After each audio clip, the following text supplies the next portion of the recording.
So today I'd like to turn to Frederick Douglass's great address, What to the Slave is the 4th of July. Before we get directly to this address, which is one of the great speeches in American history, I'd like to say a word about the background of Frederick Douglass. Probably already a lot of you know something about it. But Douglass was born into slavery. When he was young, he had a physical altercation, a fight with his master. It's quite remarkable, very gutsy. And eventually he was sold from the place where he had been born and where he was enslaved to Baltimore, Maryland, which at that time, of course, was a slave state. And he was bought by a family called Auld, as I recollect. And one of the things that happened while he was in that family is that Mrs. Auld began to teach him how to read and write. Now, what was wrong with that in the eyes of society? You couldn't, because they were seen as property and they didn't want to gain power. Yes, you're not going to teach people who are enslaved how to read and write, because that gives them a key to power. And Frederick Douglass exemplified that by his own life. He said, "I learned my ABCs." And he began, therefore, to realize that language and the use of language is a key to influence and power in anything that requires persuasion in society. Anything. Is that still true today with all of our social media, with all of our rapid communication? Is it still true today? Does anyone want to venture a guess on that or a position? Is language still as important as it was in the days of Frederick Douglass? Are we post-literate? Does language matter anymore? I think it's in a different way than perhaps then, but I mean, you look at the 2016 election, the rhetoric may not have been as eloquent and deep-thoughted as this. I would say probably on both sides was not as eloquent. But it's still, the simplistic language that people were using was still moving masses to go and take action. I would say so, yes. And it's interesting, we'll talk, we have a comment back there too, we'll talk a little bit more about it. One of the things that people thought would kill rhetoric was the telegraph, because then you could just telegraph anything anywhere. And then it would be printed in a newspaper and people could read it, so you didn't need orators anymore. And it was thought that that would kill rhetoric. And so the teaching of rhetoric in the United States declined in the very late 19th century, because people said, well, everyone will just read newspapers. But one of the things that brought back the power of the spoken voice in the 20th century was what? Radio. Radio. When Marconi, out on Cape Cod, set up his first transatlantic wireless station, people realized all of a sudden you could throw a message across the Atlantic instantaneously. You didn't need a cable. You could throw a voice across the Atlantic. The telephone, the telegraph, the radio, and then television.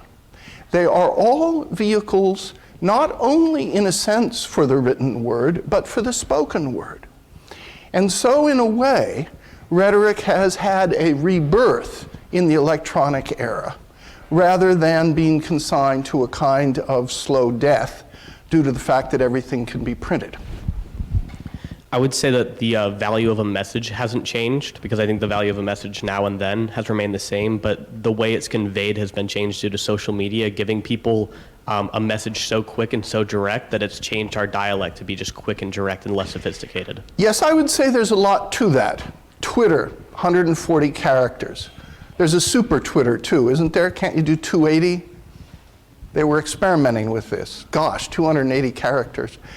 But yes, it has bumper stickers, slogans. Now, to some extent, this has always been true, to some extent.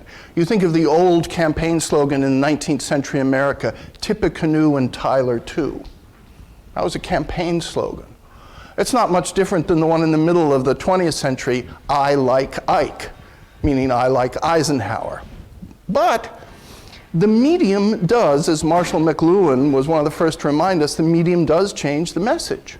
So whether it's Twitter or something else, I'm giving you an example of a wonderful address here, Frederick Douglass's What to the Slave is the 4th of July.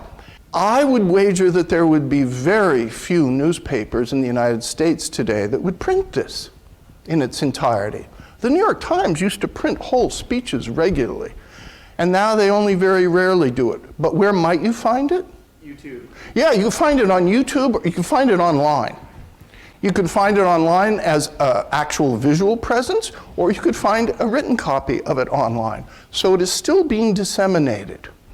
Yes? I was just going to say, on the topic of YouTube, I think that even though there are platforms like Twitter and Facebook, whereas there is just sort of this quick, small message being put out, I think that YouTube and podcasts especially do still carry with it this sort of, I've even heard YouTubers talk about the YouTube essay format, where an argument is made and it very much follows a specific like pathway and argumentative style.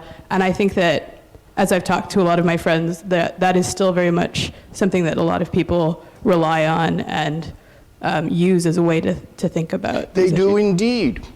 And these podcasts can be quite long. They can be 45 minutes, an hour, and then there are often segments within them. They're very valuable, but again, it relies on a composition or a construction of the spoken word, and very often of something that is written as well or can be transcribed into writing. Someone else had their hand up?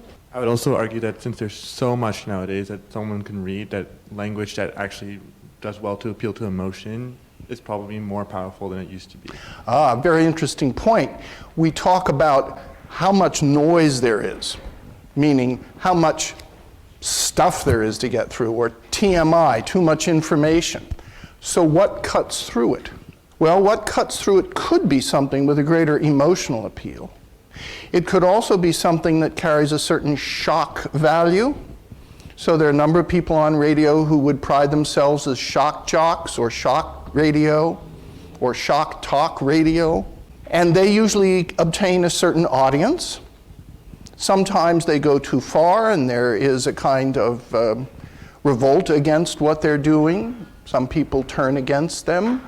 But this is a very interesting point, that when you have a massive amount of information at your fingertips, or you can listen to almost anything by going to YouTube and just clicking, what is going to grab your attention?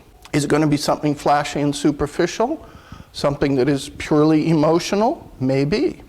We talked about pathos as one of the elements of artistic persuasion last time. Ethos, pathos, logos. Ethos is an ethical appeal or presence. Pathos is the emotional one. Logos, the logical one or the rational one. And yes, when you have a crowded field, what do you try to do? Set yourself apart from it. And setting yourself apart from it can be dangerous because you can single yourself out in a negative way, but it may also be necessary. What does Douglass do? He now can read and write. He studies hard, and he saves up what for him is a phenomenal amount of money, 50 cents.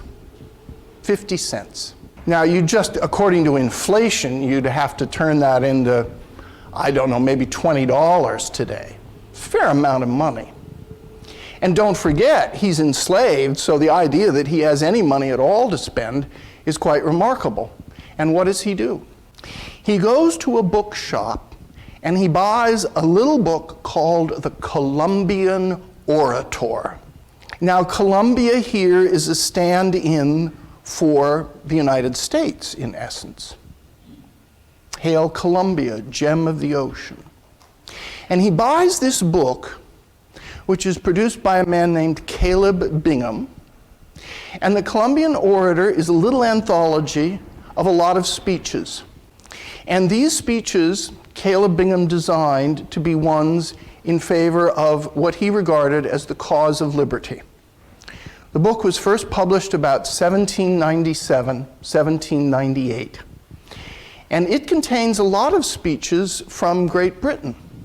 It contains a speech from Ireland about the need for the Irish to be more independent. And that speech attracts Frederick Douglass's attention. He studies that. There's another set piece in the Columbian Orator that attracts Frederick Douglass's attention. I ask you to look at the Columbian Orator, and if you haven't yet, go back and take a look at it, and take a look at the dialogue between a master and a slave. And this is a dialogue that uses primarily logos, but also ethos and pathos, in which someone who is enslaved has a dialogue with the person who is enslaving him. And Douglass is mightily impressed with the way that this is structured. It's very short. Take a look at it. So this sets Douglass on a course of studying language and studying rhetoric. And he becomes one of the great speakers in the history of the United States, and one of its finest non-fictional prose writers. Douglass also, interestingly enough, was not shy of the technology and the new media of the day. He ended up being, according to my colleague John Stauffer, probably the most photographed person most often in the United States in the 19th century. Huge number of photographic representations of Frederick Douglass. A long and distinguished career in the United States, in Europe, and he ended his career as late as early 1890s being ambassador to Haiti. He had written in the 1840s, 7 years before this address, his own autobiography, which was a remarkable thing because although there were slave narratives, the quality and the nature of this autobiography was such that people really took attention to its production. He wrote several autobiographical pieces, and they helped elevate him in the public mind. For a while, he lived in New Bedford, Massachusetts, and he associated himself with the abolition movement, with William Lloyd Garrison and others. And the setting of this speech is in Rochester, New York, given before an anti-slavery society in 1852. And we're going to turn to it in just a minute. So I'll give you a minute to pull it out. If you've read it, great. The idea is to read these materials before class because we're going to be talking about them. So we need to get up to speed on that. But we're going to do a kind of walkthrough of what to the slave is the 4th of July. But I want to digress for a minute because I have a message for you, which has to do with all of your studies, including this course. It's a simple message, and I take the title of this little digression from the author Virginia Woolf, a novelist and writer, British, early 20th century. She wrote an essay called A Room of One's Own. A Room of One's Own, she basically wrote and published in 1929 as a case for women writers. And that case is contingent on having a quiet room to oneself, entirely without disturbance or interruption, without the necessity of other work or other activities. And not just hoping you won't be disturbed, but knowing you will not be disturbed. A real safe spot. I actually think a great hindrance to your education here and to the education of almost anyone today is the absence of this kind of quiet space. We get distracted from distraction by distractions. It's estimated that many people look at their smartphones 400 or 500 times a day. Computers, friends, enemies, lovers, ex-lovers, possible future lovers, all kinds of ways our imagination can go. All kinds of things we can distract ourselves with, particularly now with the technology we have. Where to go? I want to encourage you to find a room of your own. If it's not the room that you live and sleep in, and it may not be, that may be too noisy, there may be traffic through it, who knows? Find one. Maybe it'll be the upper story of the Kirkland House Library. Maybe it'll be a little niche somewhere in a building that's obscure. Maybe it will be almost out in the open, but you know the chances of someone seeing you and stopping you there will be very, very small. I want to encourage you to get that quiet time and that contemplative space because it is necessary for later action. It will repay the investment in it. It will. It's not cloistering yourself and protecting yourself from the real world. It is giving you an opportunity to arm yourself. And you have that opportunity now in a way that you very likely will never have it again. There will come a time when you may have to pay a mortgage, or put the children to bed, or get another job, or go out and buy the groceries. All of those things that come in the course of life will mean that you will not have that incredible luxury of having the potential of many hours on hand, some of which you can reserve for that quiet time in a room of your own. So the modern college, particularly one in an urban environment as we are, makes it actually very hard in many respects for you to obtain this. But I consider it to be an important condition for forming your own mind, for mental growth, for getting frustrated, and then finding a way out of that frustration, whether it's with a problem set, or whether it's with a piece of reading, whether it's with a musical composition that you're trying to write, especially if it's something creative, but also if it's something analytical. That doesn't mean you can't then go and talk with other people about it. Of course you can. But that quiet time in a room where you know you will not be disturbed is a treasure. We're so addicted, I know it's sometimes hard to get used to this. Do you know anyone who absolutely has to have music playing in order to do any studying? Well, all right, if that's the case, but if you can get down to just you confronting what it is you're studying, it can pay back great rewards. So I urge you, whether it's for this or any other course that you're undertaking, to obtain a room of your own in some kind of way that you know you will not be disturbed. Well, let's look now at this marvelous address, Frederick Douglass's What to the Slave is the 4th of July.